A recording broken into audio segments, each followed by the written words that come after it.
அமெரிக்காவும் வெஸ்டர்ன் கண்ட்ரீஸும் நரேந்திர மோடிக்கு எதிராக இருந்தாலும் பார்க்கணும் தானே ரஷ்யாவோட தரும் பாஜக அவ்வளோ சீரியஸா இருக்கக்கூடிய கட்சி.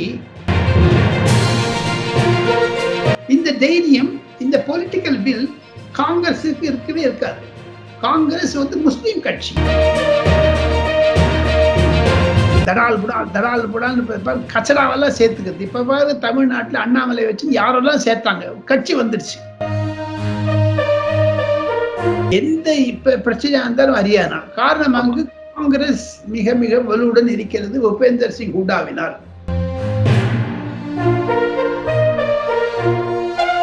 ஆன் வாய்ஸ் வீடியோஸை லைக் பண்ணுங்க, ஷேர் பண்ணுங்க, சப்ஸ்கிரைப் பண்ணுங்க and மறந்துடாம பெல் பட்டனை பிரஸ் பண்ணுங்க. தமிழ் உறவுகளுக்கு வணக்கம். இன்று நம்மோட இணைப்பில் இருப்பவர் top political analyst from India, from Delhi, mister Rajagopalan அவர்கள். ரொம்ப இன்ட்ரெஸ்டிங்கா போயிட்டு இருக்கு. ஜம்மு காஷ்மீர் அண்ட் ஹரியானா எலெக்ஷன்ஸ் வந்து ஸ்டார்ட் ஆயிடுச்சு. ஸ்டார்ட் ஆகல, அந்த டேட்ஸ் எல்லாம் சொல்லிட்டாங்க. நீங்க எப்படி சார் பாக்குறீங்க ஜம்மு காஷ்மீர் அண்ட் ஹரியானா எலெக்ஷன்ல யாருக்கு வந்து, ஏன்னா Jammu Kashmir is going to be article 370க்கு அப்புறம் இப்பதான் ஃபர்ஸ்ட் டைம் எலெக்ஷன். எப்படி பாக்குறீங்க? இப்ப பாருங்க கணேஷ், அகில உலக ஒரு பார்வை காஷ்மீர் மீது இருக்கிறது. ஆமா, நிச்சயமா. பாகிஸ்தானை மௌனமாக சாதிக்க வைத்து விட்டார் நரேந்திர மோடி. Pakistan is silenced. அவங்க காஷ்மீர் பிரச்சனையை யுனைடெட் நேஷன்ஸ்ல எழுப்பது கிடையாது. சரியான அடி வாங்க, கர்மே கூஸ் கருக்கு மாறுங்க, வீட்டுல பூந்து அடிப்பேன்னு சொன்னார் மோடி, அடிச்சு காமிச்சாரு. அங்க பொருளாதார நிலைமை சரியில்லை. கெரோசின் ஆயிலோ அல்லது கோதுமையோ அரிசியோ வெங்காயமோ கிடைக்குவது கிடையாது. பங்களாதேஷுடைய பொருளாதாரத்தை விட, இலங்கை பொருளாதாரத்தை விட பாகிஸ்தான் பொருளாதாரம் மிக மிக கடினமாக இருக்கிறது. இந்த பின்னணியில் காஷ்மீரி தேர்தல் மிக முக்கியத்துவம் வாய்ந்தது.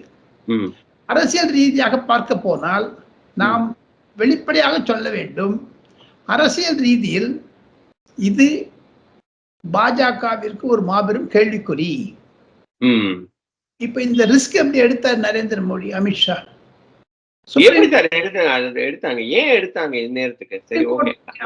சுப்ரீம் கோர்ட்டுடைய அழுத்தம். அதை தவிர மாநில அந்தஸ்து கொடுக்க இருக்கிறோம் ஜம்மு காஷ்மீருக்கு என்று சொல்லி, ஒருவேளை 2025 மாநில அந்தஸ்து கொடுத்து விட்டால் அங்கு நிலைமைகள் மத்திய அரசாங்கத்தின் அடிப்படையில் இல்லாமல், கெடுபிடியில் இல்லாமல் தனி சுதந்திரமாக செயல்படுவார்கள். ஆக மொத்தம் அரசியல் ரீதியாக பார்க்க போனால் நான் வேறு விதமாகவும் அரசியல் பார்க்கலாம். இது ஒரு டிமானிட்டைசேஷன் மாதிரி. Article 370 application is a forceful step. Ram Mandir கட்டின மாதிரி ஒரு பெரிய சாதனை அது.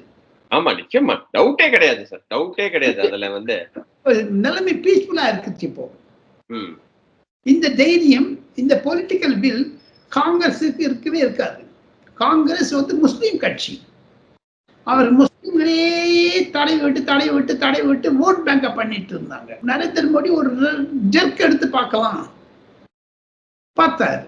இப்ப பாருங்க, இதை நரேந்திர மோடிக்கு ஒரு மகுடமாக நான் பார்க்கிறேன். நரேந்திர மோடிக்கு அவர் ஜெயித்து விட்டால், ஜம்மு காஷ்மீர் என்று இரண்டாக பிரித்தால், ஜம்முவில் பாஜகவுடைய அழுத்தம் அதிகமாக இருக்கிறது. அங்கு ஒரு 35-40 சீட் வின் பண்ணிட்டாங்கன்னா பாஜக இல்லாமல் அரசாங்கம் அமைது கடினம். எப்படி மெவ்வா முஃப்தி முகமதுடன் சேர்ந்து கொண்டு அரசாங்கத்தை அமைத்தார்களோ 5-6 வருடங்களுக்கு முன்பாக, அதே மாதிரியான சூழ்நிலை ஃபரூக் அப்துல்லாவுடன் மோடி கைகோர்த்து நின்று அங்கு அரசாங்கம் அமைத்தாலும் ஆச்சரியப்படுவதற்கு இல்லை கணேஷ். சார், ஃபரூக் அப்துல்லா இப்ப காங்கிரஸ்க்கு திரும்பி ரிட்டர்ன் ஆயிடுவாரு அப்படின்ற மாதிரியும் பேச்சுக்கள் நிலவுதே சார். அப்ப எப்படி சார் பார்க்க முடியும்? ஏன்னா அவரோட கட்சியை கலைச்சிட்டு காங்கிரஸோட போயிட்டாருன்னா எப்படி சார் பிஜேபி வந்து ஃபரூக் அப்துல்லாவோட இருப்பாங்க? ஃபரூக் அப்துல்லா கட்சியை கலைக்க மாட்டாருங்க. அவர் வந்து அவருடைய மகன், ஃபரூக் அப்துல்லாவுடைய மகன் ஓமர் அப்துல்லாவை முதலமைச்சராக்க வேண்டும் என்று அழுத்தம் அவரிடம் இருக்கிறது. தாங்கள் வந்து குலாம் நபி ஆசாத் கட்சியிலிருந்து வெளில போயிட்டாரு. அவங்க வந்து போட்டியிட்டாரு, பாஜக சாதகமாகத்தான் இருப்பார்.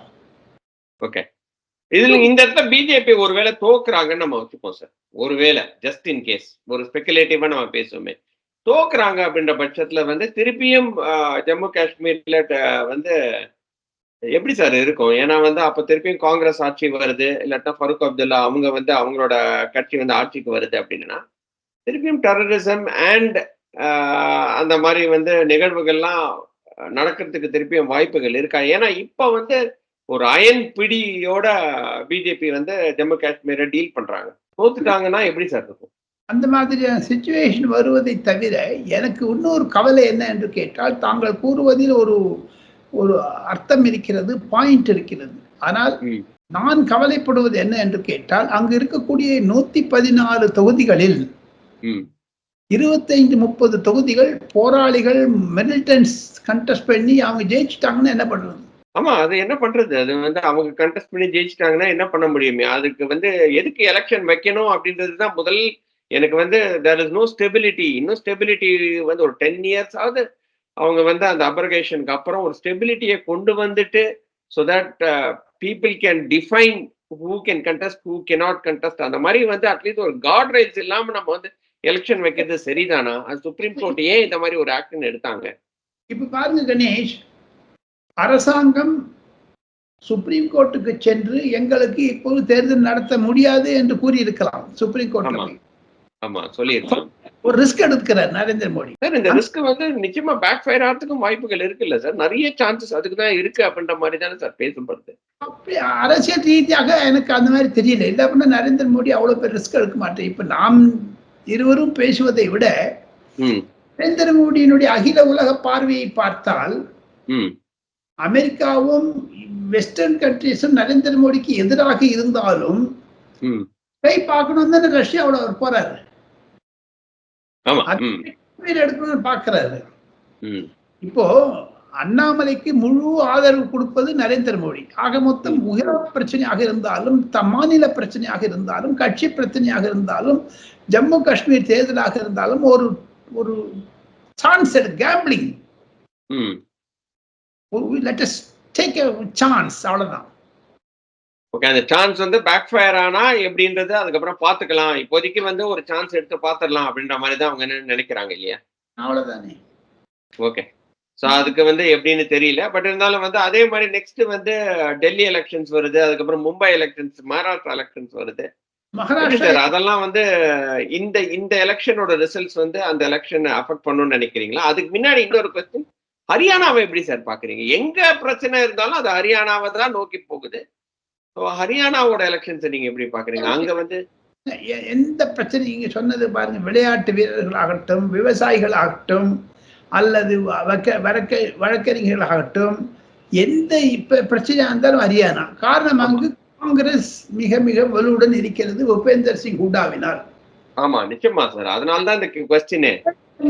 ஹூடாவுடன் காங்கிரஸிற்கு எதிரி அங்க ஷேல்ஜா என்ற அம்மையார் இருக்கிறார்கள். காங்கிரஸ் வந்து ஹரியானாவில் வின் பண்ணுவதற்கான வாய்ப்புகள் பிரகாசமாக இருக்கிறது. ஆனால் பிஜேபியை பின்தள்ள முடியாது என்பதுதான் என்னுடைய கருத்து.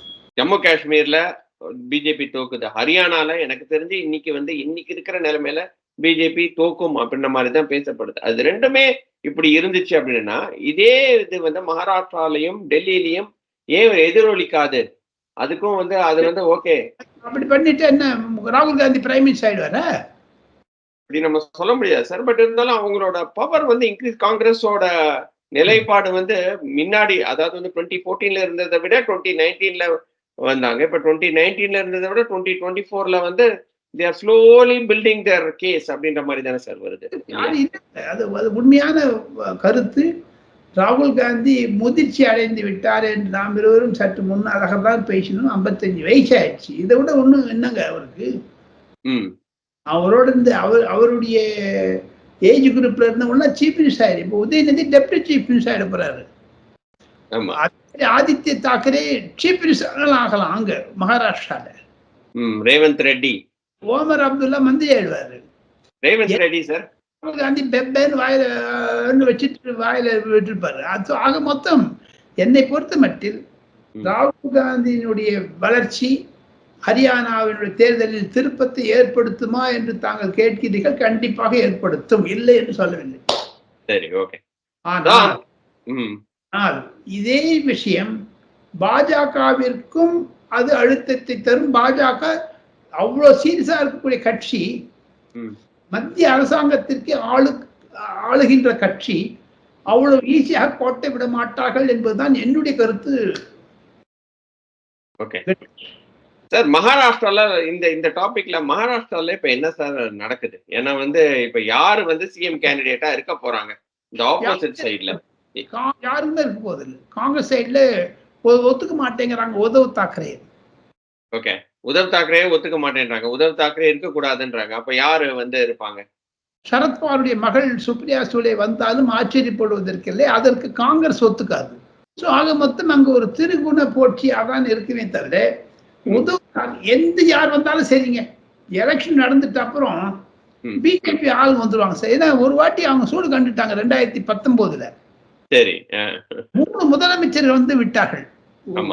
உத்தவ் தாக்கரே, தேவேந்திர பட்னவிஸ், ஏக்நாத் ஷிண்டே. ஸோ இந்த 1.5 வருஷம் இந்த சைட்ல ஏக்நாத் ஷிண்டேக்கு சான்சஸ் இருக்கு அப்படின்ற மாதிரி பாக்குறீங்களா, இல்லாட்டா அவரையும் தூக்கிடுவாங்கன்ற மாதிரி பாக்குறீங்களா?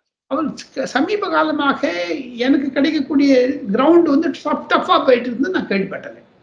ஓகே, டஃபா தான் போகுது. ஸோ அதனால யாரு வருவாங்கன்னு சொல்ல முடியாது, சொல்வது கடினம். Right sir. Last and final topic sir. பாலக்காடுல நமக்கு இப்போதைக்கு ஒரு மிகப்பெரிய ஒரு ஆர்எஸ்எஸ் மீட்டிங் நடக்க போகுது. எனக்கு இது ஃபர்ஸ்ட் டைம் ஆர்எஸ்எஸ் மீட்டிங்ல இன்னைக்கு பிஎல் சந்தோஷ் உள்ள வராரு. அதுக்கப்புறம் ஜேபி நட்டா உள்ள வராரு. என்ன சார் நடக்குது? ஒய் என்ன ஏன் ஆர்எஸ்எஸ்க்கும் பிஜேபிக்கும் இன்னும் அந்த புகைச்சல் இன்னும் இருக்கதான் செய்யுதா? What is happening behind the scenes sir?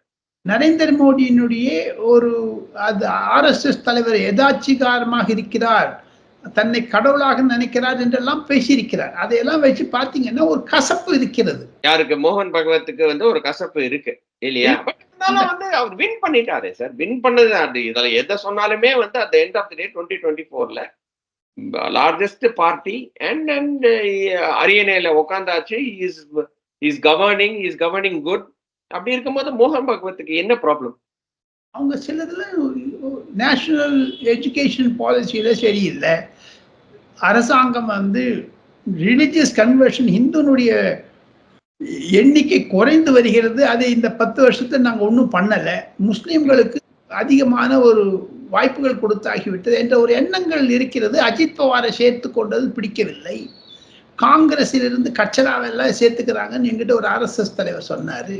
மீண்டும் அலச வேண்டும் என்றால் மகாராஷ்டிரா தேர்தல் முடிந்த பிறகு, ஜார்க்கண்ட் தேர்தல் முடிந்த பிறகு புத்துணர்ச்சியுடன் நரேந்திர மோடி வருவார். 2029 பாஜக வெற்றி பெறுவதற்கான சூழ்நிலைகளைத்தான் நான் பார்க்கிறேன் என்னுடைய 40 வருட அனுபவத்தில். காரணம், எதிர்கட்சிகளிடையே ஒற்றுமை இல்லை. Right sir. பட் இருந்தாலும் ஆர்எஸ்எஸ் மீட்டிங் நீங்க எப்படி சார் பாக்குறீங்க? இவங்க 2 பேரும் அதுக்கு தான் வரேன். அப்படி பொழுது அந்த சமயத்தை தான் அண்டை மாநிலங்கள், அண்டை தேசங்களில் இருக்கக்கூடிய பிரச்சனைகள், பங்களாதேஷ், பாகிஸ்தான், ஸ்ரீலங்கா, பூட்டான், இதெல்லாம் தான் ஆர்எஸ்எஸ் கவலையுடன் இருக்கிறார்கள்.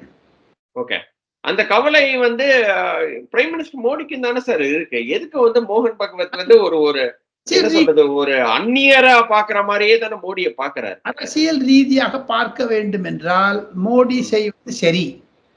ஓகே, இப்ப பாருங்க, மோடியினுடைய அரசியல் தடால் புடான்னு கச்சராவெல்லாம் சேர்த்துக்கிறது. இப்ப பாருங்க, தமிழ்நாட்டுல அண்ணாமலை வச்சு யாரெல்லாம் சேர்த்தாங்க, கட்சி வந்துருச்சு. ஆமா, ஒரு ஹிந்திக்காரன் கட்சி, பாப்பாங் கட்சி, பிராமின் கட்சி, அதாவது வடநாட்டு கட்சிங்கிற ஒரு இம்ப்ரெஷன் போயிடுச்சு. ஆமா, அது போயிடுச்சு. இன்னைக்கு கூட நரேந்திர மோடியினுடைய பாருங்க, அந்த மாடல் ஒவ்வொரு ஸ்டேட்டுக்கு நான் உதாரணம் கொடுக்க முடியும். அண்டை மாநிலமான தெலுங்கானாவில் சஞ்சய் பண்டி வந்து விட்டார். தேஜஸ்வி சூர்யா கர்நாடகாவில் வளர்ந்து விட்டார். அனுராக் தாக்கூர் வளர்ந்து விட்டார். ஒவ்வொரு இடத்துல அந்த மாதிரி இருக்குது. ஸோ நீங்க பாத்தீங்கன்னா ஒரு சிச்சுவேஷன் வச்சு பாத்தீங்கன்னா கண்டிப்பாக ஆர்எஸ்எஸ் கவலைகள் நியாயமானது. அதே மாதிரி அரசியல் ரீதியாக நரேந்திர மோடியின் அணுகுமுறையும் சுலபமானது. ஆனால் இது ட்ரெயினுடைய ரயில்வே தண்டவாளம் மாதிரி பேரலா போனதுக்கு தவிர மீட்டிங் பாயிண்ட் இல்லாத போனதுதான் ஒரு மன வருடம். வருத்தம். அந்த கடந்த மீட்டிங் பாயிண்ட் எப்பதான் சார் வரும் நீங்க நினைக்கிறீங்க? மீட்டிங் பாயிண்ட் வரதுக்கு வாய்ப்புகள் இருக்கா? வராதுங்க. மீட்டிங் பாயிண்ட்ஸ் வராது சார். அப்போ இப்படியே தான் பேரலா தான் போயிட்டு இருக்கு. மோகன் பகவத் சொல்லிக்கிட்டே தான் இருப்பாரு, நரேந்திர மோடி அவரோட போக்குல தான் போயிட்டே இருப்பாரு அப்படின்ற மாதிரி தான் பார்க்க வேண்டியதா இருக்காது. பட் ஆர்எஸ்எஸ் ஓட பின்புலம் இல்லாம பிஜேபி ஜெயிக்க முடியுமா சார்? ஆர்எஸ்எஸ் ஓட காரியகர்த்தா உண்மையாவே அவங்க தானே சார் வந்து பிஜேபியோட பேக் போனே. உத்தரப்பிரதேசத்தில் பாஜகவை தோற்கடித்தது கட்சியில் இருக்கக்கூடிய பற்பல பிரச்சனைகள் இருந்தாலும் ஆர்எஸ்எஸ் வேலை செய்யாத பின்னணி வாங்கியதுதான். அந்த கோபம் நரேந்திர மோடிக்கு இருக்கிறது. உண்மை. ஓ அப்படியா? ஆர்எஸ்எஸ் ஓட பின்வாங்கினதுனால தான் வந்து பிஜேபி தோத்ததுக்கு மிகப்பெரிய காரணம் அப்படின்னு தான் பாக்குறீங்க. நேச்சுரல் கரோலரி இல்லைங்க. எப்படி பார்த்தாலும் அப்படிதான் இருக்கும் Ganesh. Okay okay sir. So அதனால வந்து ரெண்டு பேரும் சேர்றதுக்கு வாய்ப்பு இல்லை அப்படின்ற மாதிரி ஒரு சுமூகம் நடக்காதா சார்? பாருங்க, ஆர்எஸ்எஸ் அணுகுமுறைகள் கடந்த 30-40 ஆண்டுகளாக கேஜி சுதர்சன் போன்ற சீனியர் தலைவர்கள் இருந்த பிறகு என்னை பொறுத்த மட்டும் நான் மிக மிக நெருக்கமாக சில ஆர்எஸ்எஸ் தலைவருடன் பேசி வருவதற்கு காரணமாக வரக்கூடிய பாலக்காட்டில் நடந்து கொண்டிருக்கக்கூடிய ஒரு சிந்தன் பேட்டக், அதாவது brain storming session between RSS leaders and BJP, அது கண்டிப்பாக திருப்பு முனையை தரும். இருந்தாலும் ஒரு டெம்பரரி அட்ஜஸ்ட்மெண்ட் வந்துடும். பர்மனன்ட் அட்ஜஸ்ட்மெண்ட் வராது. ரொம்ப ரொம்ப நன்றி சார். ஏன்னா வந்து நம்மளோட வியூவர்ஸ்க்காக உங்களோட கருத்துக்களை சொன்னதுக்கு. நிச்சயமா இன்னொரு வீடியோவில் சந்திக்கிறேன். நீங்க சொன்ன மாதிரி என்னோட ஃப்ரெண்டு வந்து காலமானதுனால நடுவில் ஒரு சின்ன கேப் ஆகி போச்சு. ஸோ அந்த கேப்பை நம்ம நிறைய செய்யற அளவுக்கு எவ்வளோக்கு எவ்வளோ மீட் பண்ண முடியுமோ அவ்வளோக்கு எவ்வளோ மீட் பண்ணலாம் சார். With your permission. இன்னொரு வீடியோவில் சந்திக்கிறேன். நன்றி, வணக்கம். ஆன் வாய்ஸ் வீடியோஸை லைக் பண்ணுங்க, ஷேர் பண்ணுங்க, சப்ஸ்கிரைப் பண்ணுங்க அண்ட் மறந்துடாம பெல் பட்டனை பிரஸ் பண்ணுங்க.